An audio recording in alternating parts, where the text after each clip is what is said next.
आज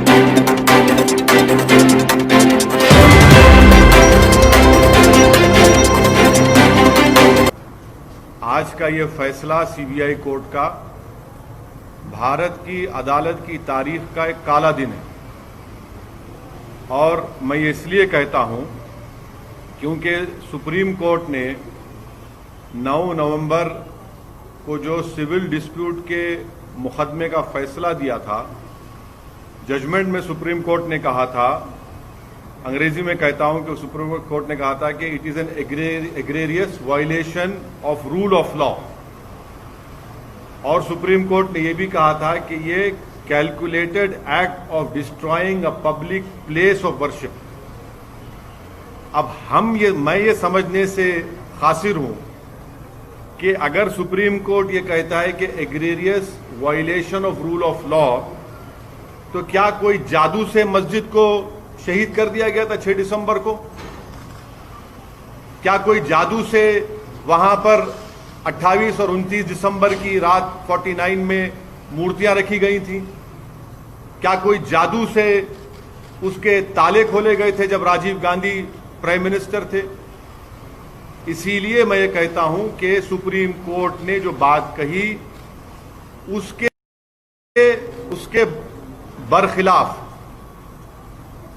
बरखिलाफ आज जजमेंट आया है। और ये मैं कहने पर मजबूर हूं कि violence page for you politically.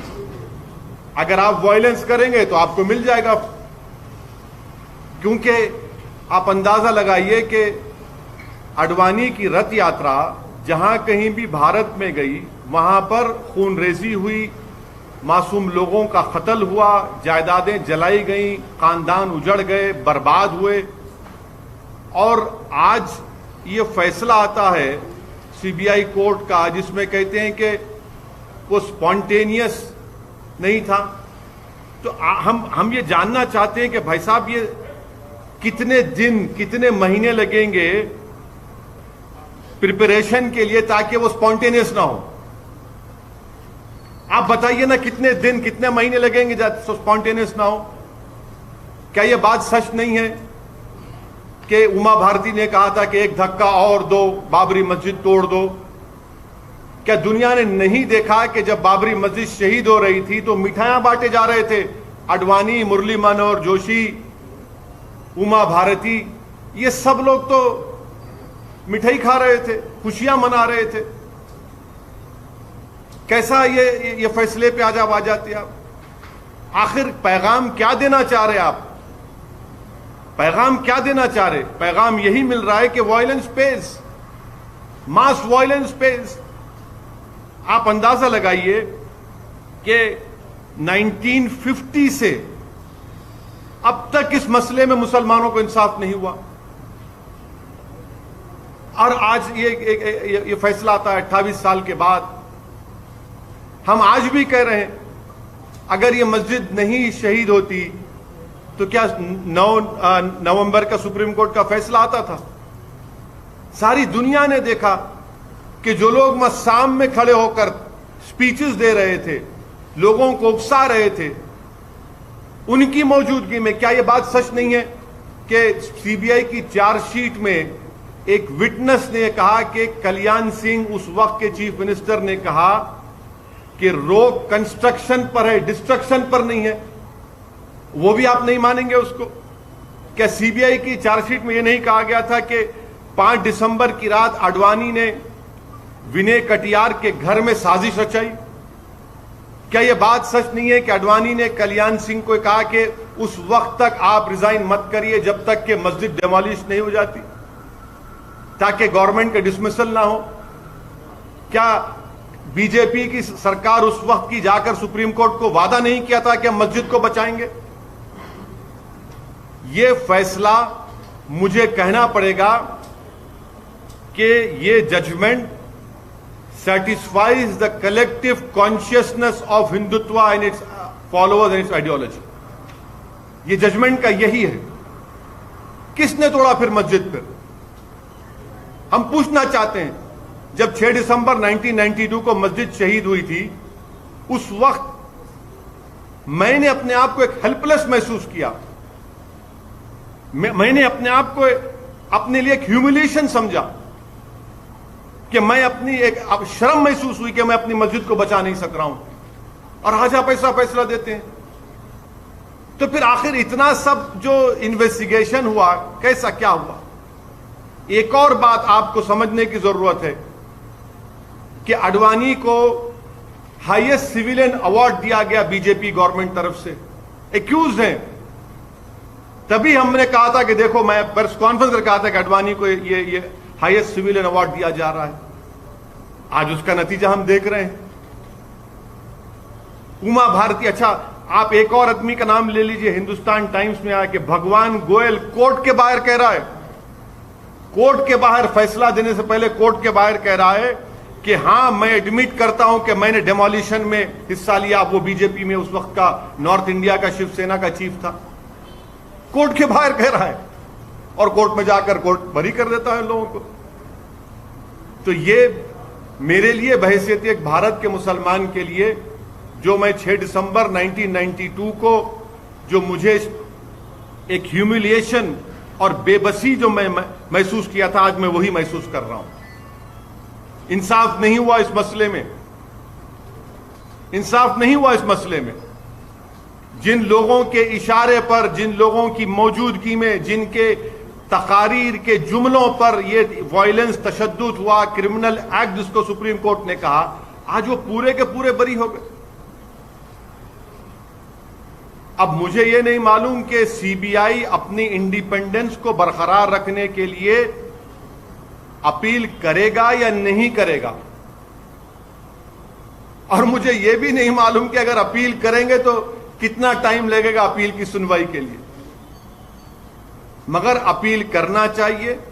यह नाइंसाफी पर मबनी है, बिल्कुल नाइंसाफी पर मबनी है। इसको कोई भी सही सोचने वाला भारत का शहरी इसको सवाल करेगा कि भाई ये क्या इंसाफ हो रहा है, क्या ये इंसाफ हुआ? हरगिज़ इंसाफ नहीं हुआ।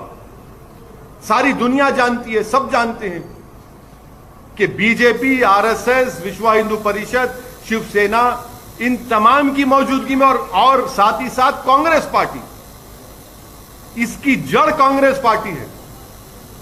इनकी हुकूमत में मूर्तियां रखी गई, इन्हीं की हुकूमत में राजीव गांधी ने ताले खुलवाए, शिलान्यास किया। इन्हीं की हुकूमत थी कांग्रेस की जब मस्जिद शहीद हुई, और आज ये फैसला आता है। इसीलिए मैं मानता हूं कि ये हमारी भारत की अदालत की तारीख का एक काला दिन है। नहीं, कोर्ट, देखिए, सुप्रीम कोर्ट का फैसला आखिरी होता है, ये तो फैसला आखिरी नहीं ना।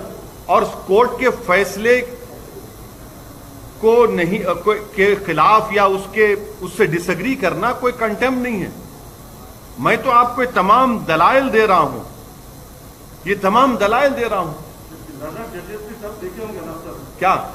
वही तो हम कह रहे हैं ना, ये देख के कैसा फैसला दिया आप, वही तो हम पूछ रहे हैं। वही तो हम कह रहे हैं कि आप ही की चार्जशीट में आप ये लिख रहे हैं कि कल्याण सिंह ने कहा कि रोक कंस्ट्रक्शन पर है, डिस्ट्रक्शन पर नहीं है। उमा भारती ने कहा कि एक धक्का और दो।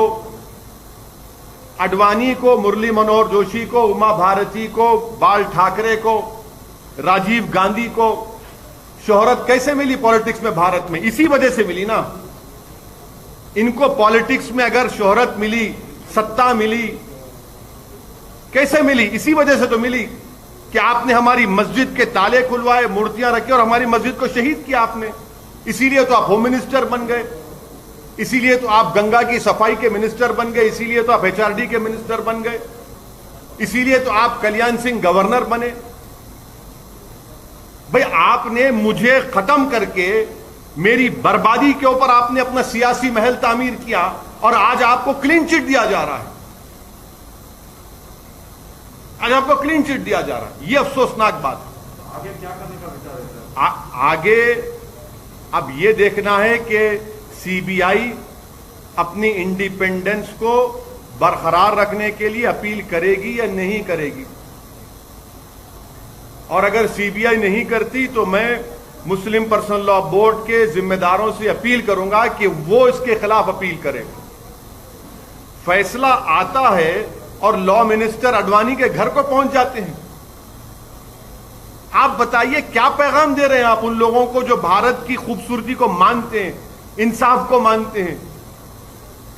क्या पैगाम दे रहे हैं उन मीडिया के लोगों को जिन्होंने अपनी जानों को खतरे में डालकर कोर्ट में जाकर बयान दिया, उन पुलिस के ओहदेदारों पर जो अडवाणी के सिक्योरिटी में थे? उन्होंने कहा कि हां ये तमाम प्री प्लान था। क्या कोई जादू हुआ था क्या उस दिन? फिर किसने किया? फिर बताइए ना, इंसाफ होगा या नहीं होगा? हमको बताइए आप। या इसी तरह हम अपने आंसू बहाते रहे? जमहूरियत को मजबूत करना जरूरी है, इंसाफ को मजबूत करना जरूरी है, मगर यह फैसला आता है।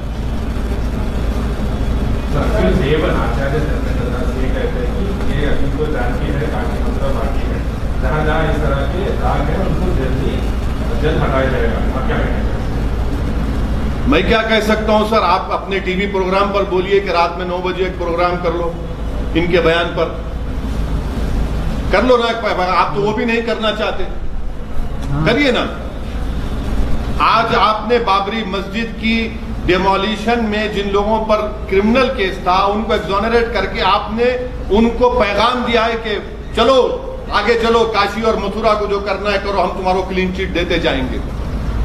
जहां तुम्हारी आस्था का मामला आएगा हम उस पर तुमको मदद करते जाएंगे।